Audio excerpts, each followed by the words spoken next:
Hello everyone. Today's our concept is demand for poll. हम chapter कर रहे हैं मैनेजमेंट एंड एडमिनिस्ट्रेशन. आज हमारा ये चैप्टर का 7th डे है. Demand for poll section number 109. Section number 109 हमको क्या कहता है कि किस तरीके से हम अपनी पोल की डिमांड कर सकते हैं.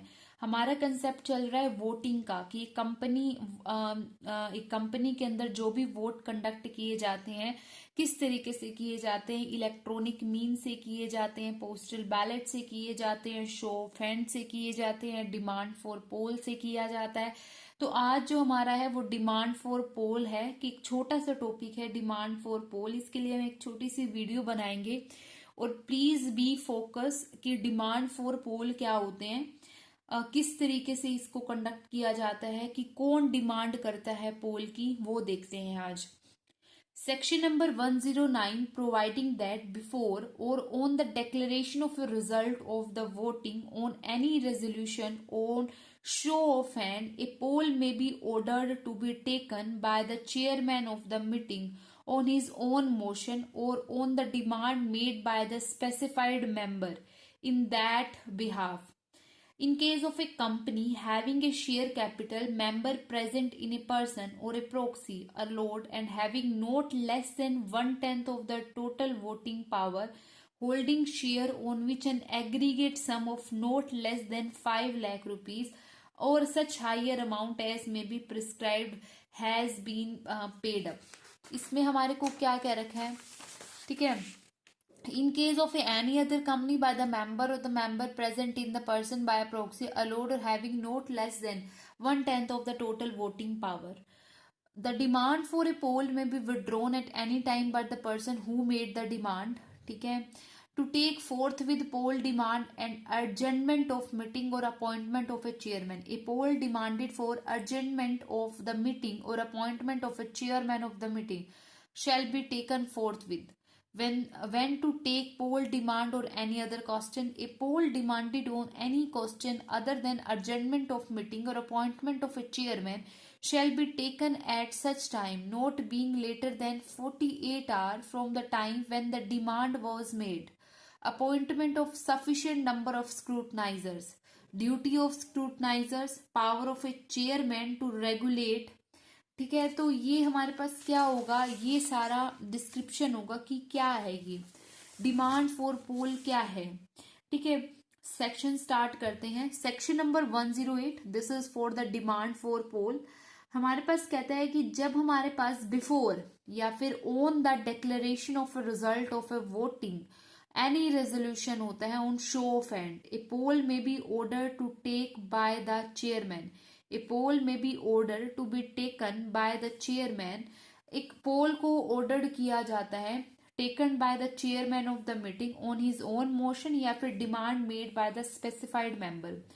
कहते हैं कि जब भी हमारे जो वोटिंग होती है वो शो ऑफ हैंड से होती है. ठीक है, जब हमारा रेजोल्यूशन कोई पास होता है बाय शो ऑफ हैंड्स, तो हमारे को क्या हो सकता है कि एक पोल को भी डिमांड कर सकते हैं हम. ए पोल में भी डिमांडेड होता है on the motion of the chairman या फिर on demand made by any specified member. अब ये मेंबर्स कौन से स्पेसिफाइड होते हैं, ठीक है, ऐसे तो है नहीं कि दो मेंबर्स कहेंगे कि डिमांड की जाए पोल की तो हम पोल की डिमांड कर लेंगे.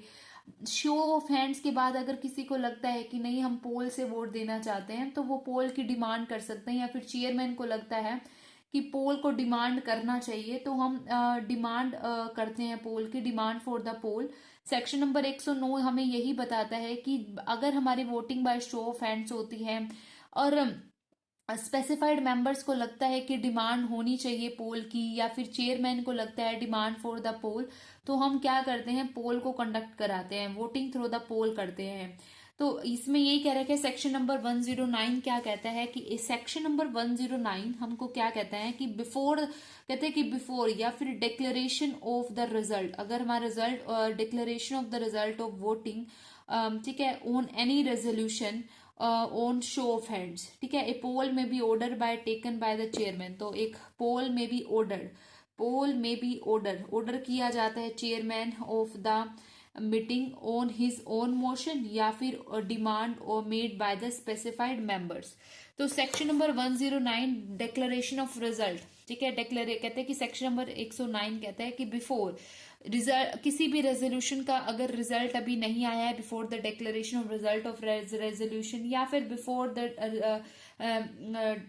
The result of any resolution, या फिर on the date of on the declaration of result of any resolution, अगर चेयरमैन को लगता है a poll may be ordered by the chairman या फिर एनी स्पेसिफाइड मेंबर्स, तो poll may be ordered by the chairman of meeting या फिर any specified members.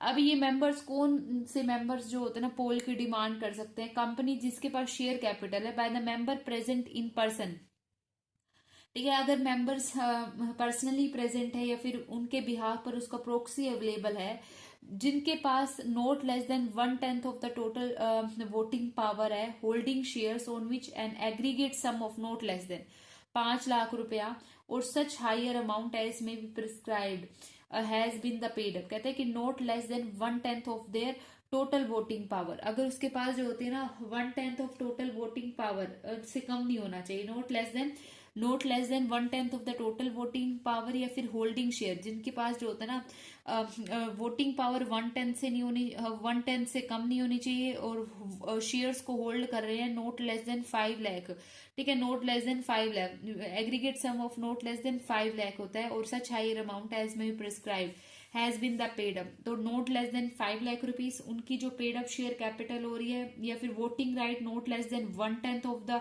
1/10 से कम नहीं होनी चाहिए, और शेयर्स को होल्ड कर रखें जिनकी जो एग्रीगेट सम है वो हमारा 5 लाख से कम नहीं है। शेयर होल्डिंग है note aggregate some is note less then the 5 lakh rupees, and voting right note less than 1/10 होता है। उनका जो वोटिंग राइट होता है वो 1/10 से कम नहीं है, not less than 1/10 of the total voting right, and the aggregate some is note less than 5 lakh rupees.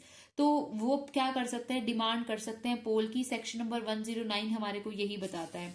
109 कहते हैं कि चेयरमैन का भी मोशन हो सकता है, या फिर एनी स्पेसिफाइड मेंबर्स भी वोट कर सकते हैं। डिमांड ऑफ पोल होता है कोई भी रेजोल्यूशन पास किया गया है, ठीक है, before the result of the resolution passed through the show of hands, तो एक चेयरमैन जो होता है ना है, चेयरमैन में डिमांड द पोल हो सकता है, या फिर जो भी स्पेसिफाइड मेंबर्स होते हैं वो पोल की डिमांड कर सकते हैं। अब बात ये आ जाती है कि स्पेसिफाइड मेंबर्स क्या होते हैं। 1/10 of the note holding note less then holding note less than 1/10 of the total voting power, उनके पास 1/10 से कम वोटिंग पावर नहीं होनी चाहिए। उनकी जो एग्रीगेट अमाउंट है शेयर्स की वो 5 लाख से कम नहीं होनी चाहिए, ठीक है। उसके बाद हमारे पास क्या होता है? Withdraw of demand for poll. Demand for poll में भी विड्रॉ होता है any time by the person who may demand the poll. तो कहते हैं कि जिसने पोल को डिमांड करा है वो उसी पोल को विड्रॉ भी कर सकता है, ठीक है। तो उस पोल को वो विड्रॉ भी कर सकते हैं।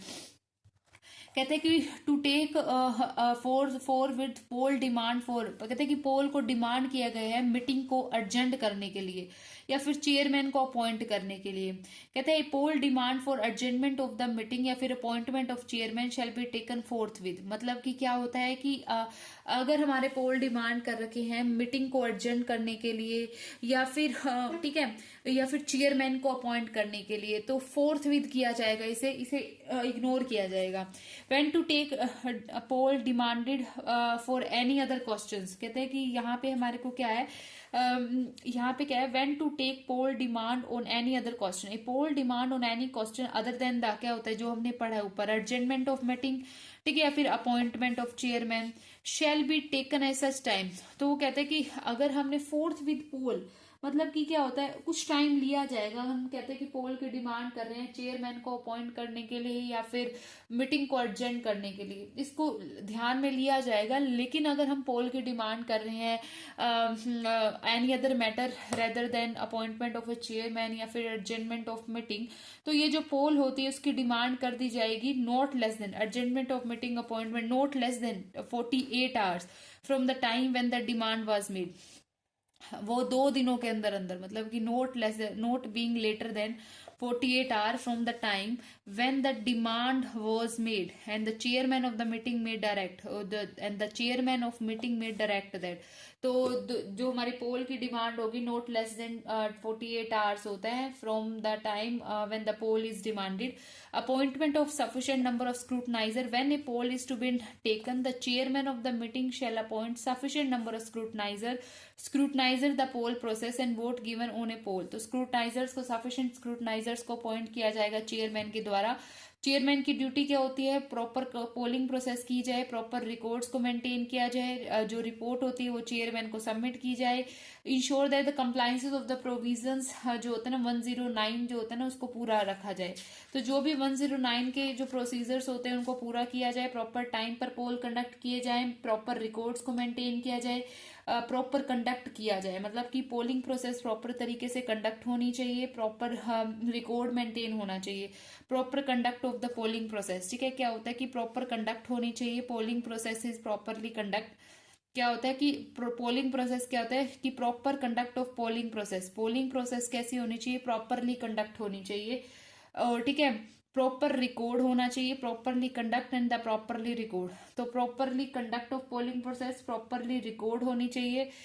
कंप्लायंसेस ऑफ प्रोविजन होता है सेक्शन नंबर 108, वो क्या करे? सारे प्रोसीजर्स को कंप्लायंस करे और submit the report to the chairman. तो प्रॉपरली कंडक्ट होनी चाहिए, प्रॉपरली रिकॉर्ड बना होना चाहिए, सारे डिटेल्स चेयरमैन को दे देनी चाहिए as per the provision, as per the section number 109. सारे प्रोसीजर्स कंप्लीट होने चाहिए.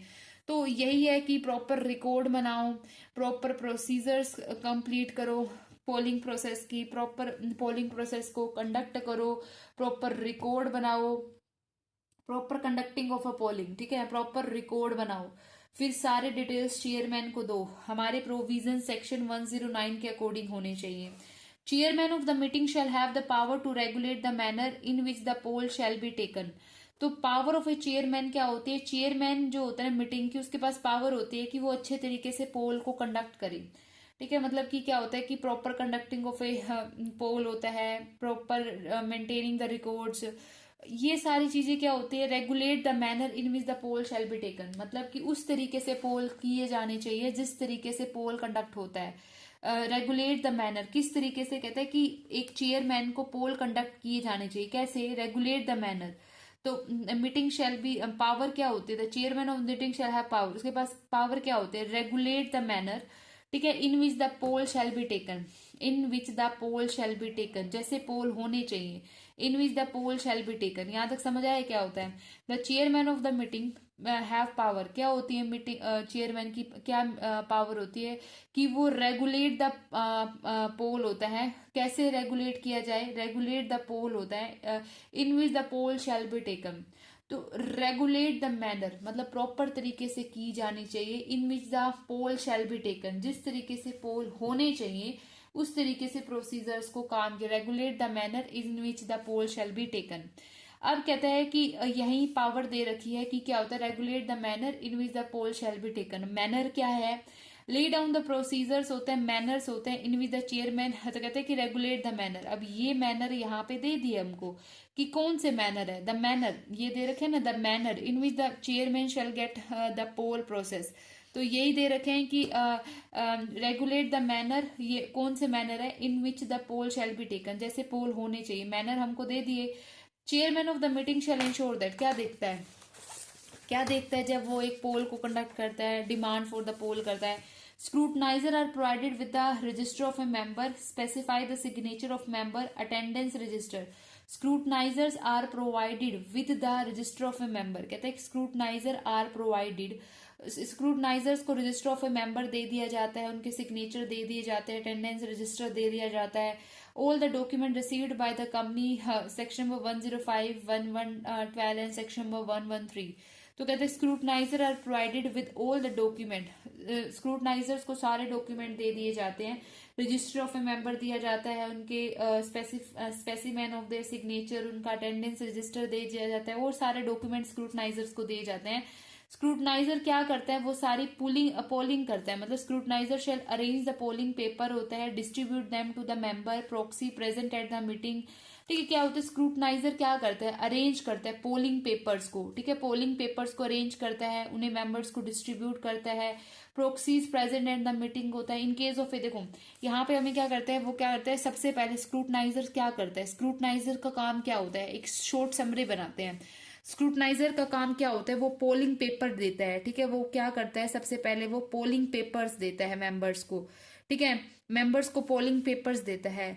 फिर उसके बाद कहते हैं कि उसके बाद क्या करता है, वो मेंबर्स की जो होता है ना प्रोक्सीज प्रेजेंट एट द मीटिंग। दूसरी बात होती है कि कौन कौन सी प्रोक्सीज प्रोक्सीज कौन सी प्रेजेंट है मीटिंग में, प्रोक्सीज प्रेजेंट इन द मीटिंग, कितने मेंबर एज ए प्रोक्सी आए हैं, ठीक है, कौन कौन से मेंबर्स जो होते हैं ना एज ए प्रॉक्सी बनकर आए हैं।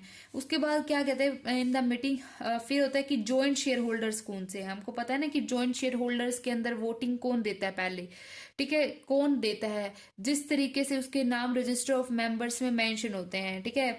तो स्क्रूटनाइजर्स के अंदर जो हमारे जो जॉइंट शेयर होल्डर्स के अंदर जो वोटिंग होती है, जॉइंट शेयर होल्डर के अंदर, तो joint share holder cast their vote होता है, मतलब सीनियर जॉइंट शेयर होल्डर, जो सीनियर शेयर होल्डर्स होता है वो क्या करता है, टेंडर देयर वोट होते हैं। और सीनियरिटी कैसे पता चलती है, सीनियरिटी कैसे पता चलती है, इन ऑर्डर टू, कैसे पता चलते हैं, in order to name mention in the register of a member, ठीक है। इसके अंदर हमारे पास क्या होता है, in order to name member in the register of members, ठीक है, उसके बाद हमारे को पता चल जाता है। The scrutinizer shall keep a record of their polling paper होता है, ठीक है।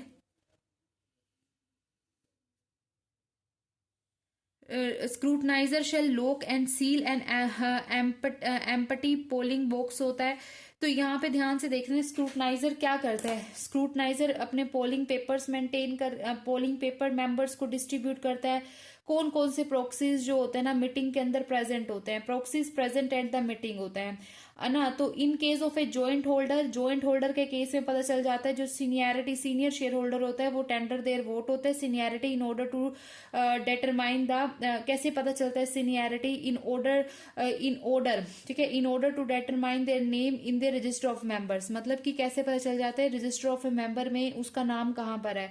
अगर उसका नाम पहले होता है तो वो सीनियर मेंबर होता है, उसको वोट देने का राइट होता है। स्क्रूटनाइजर, ठीक है, तो इसमें जॉइंट शेयर होल्डर भी देखेगा कि जॉइंट शेयर होल्डर तो कोई नहीं है यहाँ पे, तो जॉइंट शेयर होल्डर्स के बारे में भी पता चलना चाहिए। Polling paper shall be given to the first name holder, ठीक है, तो इसमें वही है कि क्या होता है फर्स्ट नेम होल्डर, जो अभी बोला है ना कि जो रजिस्टर ऑफ मेंबर में जिसका नाम पहले होता है तो उसे पोलिंग पेपर दे दिया जाता है। In the absence of the joint holder attending the meeting as appearing in the chronological order in the folio and polling paper shall be in form number MGT12। तो पोलिंग पेपर कैसे होता है, MGT12 की form में होता है, ठीक है। तो इसके अंदर हमारा स्क्रूटनाइजर क्या करता है, स्क्रूटनाइजर जो होता है ना सबसे पहले पोलिंग पेपर्स को अरेंज करता है, उसे मेंबर्स को डिस्ट्रीब्यूट कर देता है, जॉइंट होल्डर्स कौन है वो देख लेता है, फिर कौन कौन सी प्रॉक्सीज हमारी मीटिंग के अंदर प्रेजेंट है, स्क्रूटनाइजर्स को मेंबर का रजिस्टर पकड़ा दिया जाता है, उनके स्पेसिमेन ऑफ देयर सिग्नेचर दे दिए जाते हैं, अटेंडेंस रजिस्टर दे दिया जाता है, जितने भी इंपॉर्टेंट डॉक्यूमेंट्स होते हैं वो चेयरमैन स्क्रूटनाइजर्स को दे देता है, स्क्रूटनाइजर्स पोलिंग पेपर्स को अरेंज करता है, उसे मेंबर्स के अंदर डिस्ट्रीब्यूट कर देता है।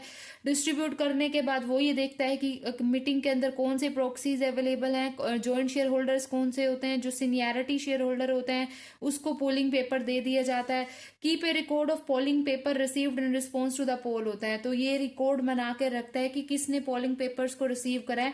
Shall lock and seal the an empty polling box होता है, तो स्क्रूटनाइजर क्या करता है, लॉक कर देता है, सील कर देता है किसको, एम्पटी पोलिंग बॉक्स को, in the presence of members and the proxy, ठीक है। तो स्क्रूटनाइजर क्या कर देता है, पोलिंग बॉक्स को, एम्पटी पोलिंग बॉक्स को सील कर देता है और बंद कर देता है in the presence of proxies और the member. Open the polling box in the presence of 2 witnesses होते हैं after the voting process is over. वही कह रखा है जैसे ई वोटिंग के बारे में पढ़ा था कि प्रेजेंस ऑफ द 2 मतलब 2 विटनेसेस प्रेजेंट होने चाहिए। Ambiguity about the validity of A proxy, scrutiny decided the validity in consultant with the chairman. Scrutinizer shall ensure that if a member who have appointed a proxy has voted in person, the proxy vote shall be disregarded. क्या होता है कि scrutinizer shall ensure that अगर member who has appoint a proxy has voted in person, मतलब एक member ने जिसने जो पर्सनली प्रेजेंट है उसका प्रॉक्सी भी प्रेजेंट है, तो प्रॉक्सी के वोट को डिसरिगार्ड कर दिया जाता है। ठीक है, the scrutinizer shall count the vote cast on a poll and prepare a report होता है।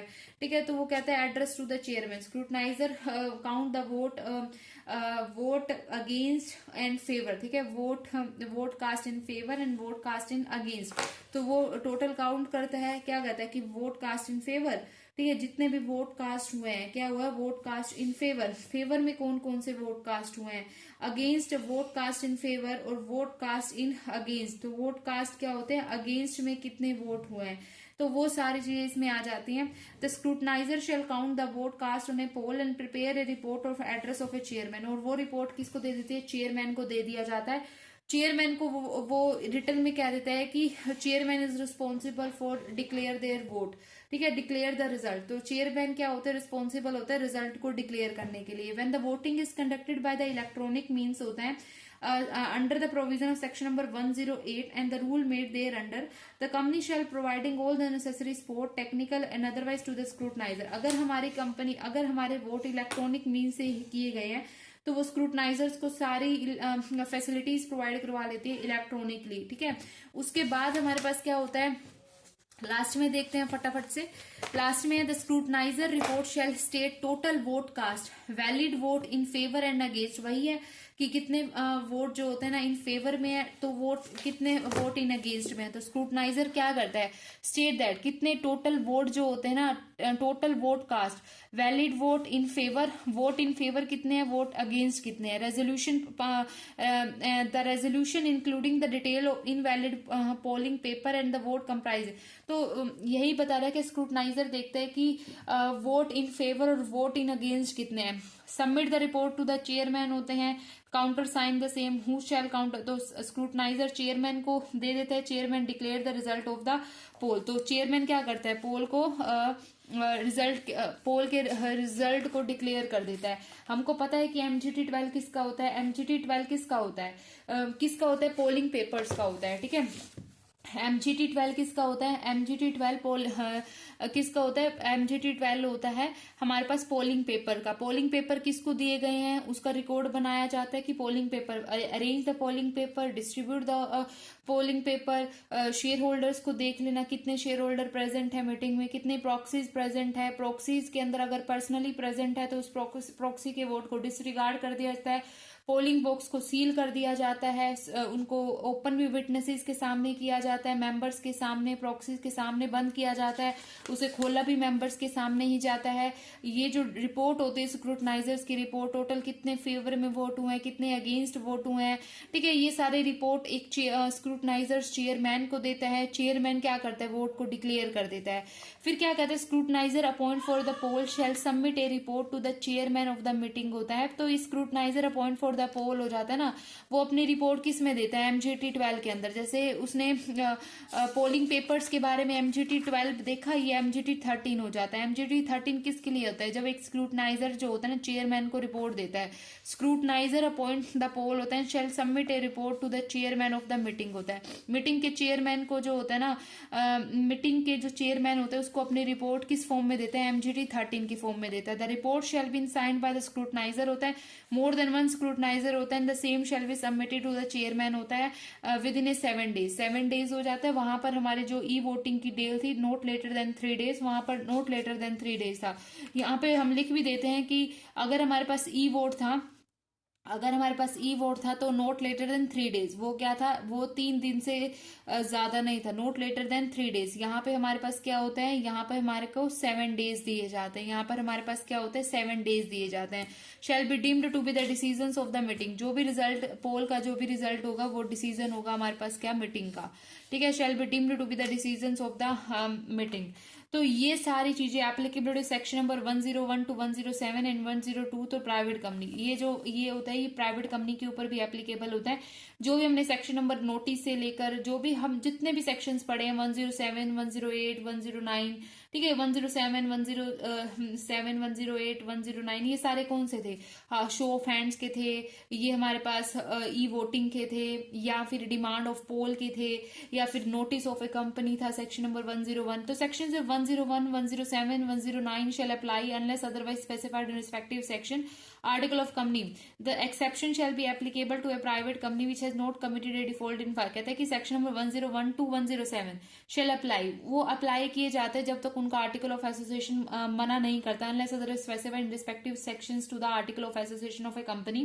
ये एप्लीकेबल होते हैं. एक्सेप्शंस जो होते हैं ना, कब होते हैं एक्सेप्शंस एप्लीकेबल होते हैं प्राइवेट कंपनी के अंदर जिसने नोट कमिटेड ए डिफॉल्ट. कहते हैं कि the exception shell be applicable. ये कहाँ पर, ये मतलब 101 से 101 होता है, 107 से 109 होता है, 101 से 107 होता है, 109. ये हमारी जो होता है ना प्राइवेट कंपनी के ऊपर एप्लीकेबल होता है unless the article of association provide. जब तक आर्टिकल ऑफ एसोसिएशन कुछ साइलेंट रहता है. तो कहते हैं कि ये जो एक्सेप्शन होता है shall be applicable to a private company which है नोट कमिटेड. तो मतलब कि जिसने फ्रॉड नहीं करा है, फ्रॉड नहीं करा है किसके अंदर, फाइनेंशियल स्टेटमेंट्स को बनाने के लिए और एनुअल रिटर्न्स को बनाने में. Financial statement as per the section number 137 बनती है. एनुअल रिपोर्ट हमारी जो होती है annual return as per the section number 92 बनती है. तो उसने डिफॉल्ट नहीं करा है, not filing their financial statement, filing financial statement 137 के अंदर, और जो हमारी एनुअल रिपोर्ट होती है वो सेक्शन नंबर 92 के अंदर होती है. Financial statement note making the default, ठीक है, उसने कोई भी डिफॉल्ट नहीं करा है, फाइलिंग दे रहे तो नोट मेकिंग द डिफॉल्ट होता है. Company which has note committed, उसने क्या है, नोट कमिटेड ए डिफॉल्ट, उसने कोई डिफॉल्ट नहीं करा है. Filing their financial statement, note committed A fraud, उसने कोई भी फ्रॉड नहीं करा है इन फाइनेंशियल स्टेटमेंट में. Note committed A fraud in the financial statement होता है. और ठीक है, not committed A default, note committed A default in the filing their financial statement under the section number 137 और एनुअल रिटर्न. देखो, note committed A default, filing their financial statement and annual returns. ठीक है, filing it's financial statements and annual return, note making any default, note committed. देखो, लो की अलग अलग language होते हैं, जैसे हम मेकिंग बोल रहे हैं, यहाँ कमिटेड लिख रखा है, मतलब not committed, this is a professional language, right. तो not committed any default in filing their financial statements and annual return. Financial statement as per the section number 137, annual return as per the section number 92. तो ये जो video है हम इसको यहीं पर ही and करते हैं. हमारा कल जो होता है हम अपने नए अंदाज से एक अच्छी तरीके से स्टार्ट करेंगे पोस्टल बैलेट. ठीक है, सेक्शन नंबर 110 हमारे पास पोस्टल बैलेट का आता है. क्या पोस्टल बैलेट के अंदर होता है, ठीक है, circulations of a member resolution क्या होता है, थोड़ा थोड़ा, मतलब जब तक इस चैप्टर को कंप्लीट नहीं करते तब तक हम इस चैप्टर को लगे रहेंगे. आफ्टर दैट हम we will go for the further revision. हम इस चैप्टर की रिवीजन भी करेंगे. ठीक है, रिवीजन करेंगे हम इस चैप्टर की end after that we complete it. ठीक है, हम इसे जल्दी से कंप्लीट करेंगे ताकि हम अपने नेक्स्ट चैप्टर की ओर आगे बढ़े. अगर किसी भी स्टूडेंट को नेक्स्ट चैप्टर कौन सा चाहिए होगा तो वो प्लीज कमेंट करें कि उन्हें नेक्स्ट चैप्टर कौन सा रिवाइज करने के लिए उठाना है. ठीक है, तो हम उस चैप्टर को रिवाइज करेंगे. Please do comment if any student want to change next chapter. वैसे तो हमने अपना नेक्स्ट चैप्टर बना कर रखा है कि हम इसका जो अगला चैप्टर रहेगा, जो चैप्टर नंबर 8 है, वो स्टार्ट करेंगे. अगर किसी स्टूडेंट को लगता है कि नहीं उन्हें चैप्टर नंबर 8 नहीं करना है, उसे कोई दूसरा चैप्टर करना है, तो प्लीज कमेंट. ठीक है, then we can further move to the next chapter as per their wish. Thank you and please do comment and please share, like and subscribe my video. Okay, bye bye students.